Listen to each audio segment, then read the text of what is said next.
In the day's other news, congressional Democrats scoffed at the president's denial that he knew about allegations of Russian bounties on U.S. troops in Afghanistan.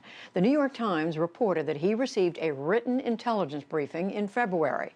And the Associated Press said the White House first became aware of alleged bounties in early 2019.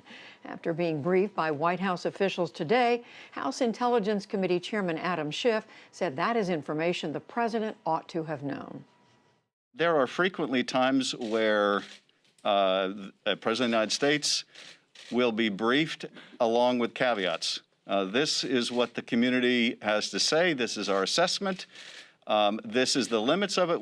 But you don't deprive the president of information he needs to keep the troops safe because you don't have it signed, sealed, and delivered. This afternoon, White House Press Secretary Kayleigh McEnany said that President Trump has now been briefed on the intelligence related to those reports. But she said that intelligence still hasn't been verified. What is briefed to the president is when there's a strategic decision to be made. So in this case, if there was a strategic decision to be made vis-a-vis Russia, those are the kind of things that are briefed to the president when they're deemed credible. But in this case, it was not briefed to the president. There's no consensus. It was not credible. But make no mistake, this president will always protect American troops. The presumptive Democratic presidential nominee Joe Biden also weighed in on the alleged Russian bounties today. He said President Trump has, quote, a lot to answer for about the situation. The idea that somehow he didn't know or isn't being briefed, it is a dereliction of duty if that's the case. And if he was briefed and nothing was done about this, that's a dereliction of duty. We'll have more on all this after the news summary.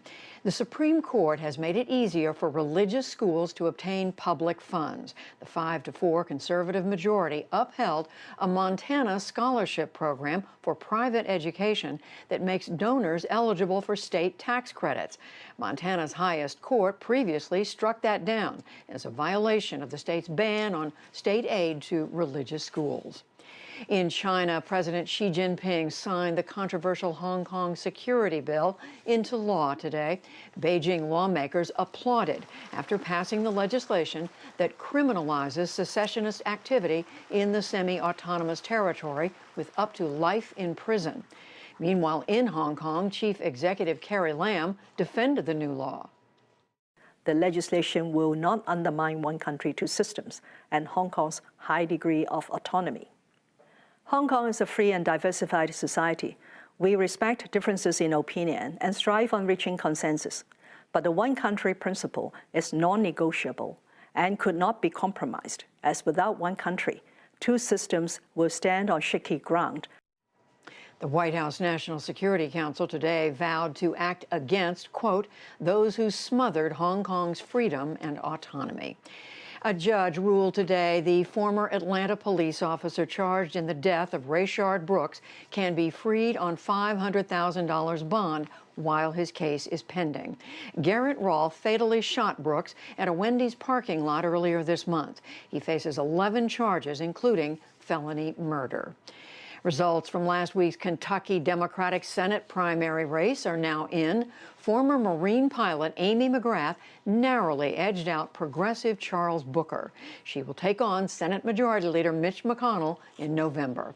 Also today, Utah, Colorado, and Oklahoma held their own primary elections with several key congressional seats at stake. On Wall Street today, stocks closed out their best quarter since 1998, in spite of the economic crisis from the COVID-19 pandemic. The Dow Jones Industrial Average climbed 217 points to close at nearly 25,813. The Nasdaq rose 184 points, and the S&P 500 added 47. And beloved comedy writer, actor, and director Carl Reiner died last night of natural causes at his home in Beverly Hills, California. Reiner's prolific career spanned 7 decades and touched virtually every entertainment genre, from television to Broadway theater. Amna Nawaz takes a look back at his accomplished life. Mel, let him slice his own bologna. From the start, Carl Reiner was a television comedy pioneer. first appearing in 1950 as the sharp-witted straight man on Sid Caesar's Your Show of Shows. Well, look, honey, we're right in the middle of a poker game. That's right. There, he met Mel Brooks, with whom he created comedy classics like this bit about a 2,000-year-old man. That true, sir? Yes. You want to see my driver's license? Reiner created, produced, and acted in one of the most celebrated comedies in television history, The Dick Van Dyke Show. And in the 1970s, he saw success on the big screen, directing films including Oh God and The Jerk with Steve Martin. Film was a family affair. His son Rob directed films like When Harry Met Sally. Carl Reiner's wife Estelle had this infamous cameo. I'll have what she's having. Reiner was actively at work well into his years, on sitcoms, in movies like the Ocean's 11 franchise, and on Twitter, where he'd share his musings, movie reviews, and political views, right up until yesterday evening about President Trump. Back in 2016, Reiner spoke with the NewsHour about how his love of comedy was born and how it stuck with him. My influences in comedy started because my parents loved comedy. My parents always sought out comedies. The Marx Brothers were their favorites. But those people who have a sense of humor get through life more comfortably than those who don't. Carl Reiner was 98 years old.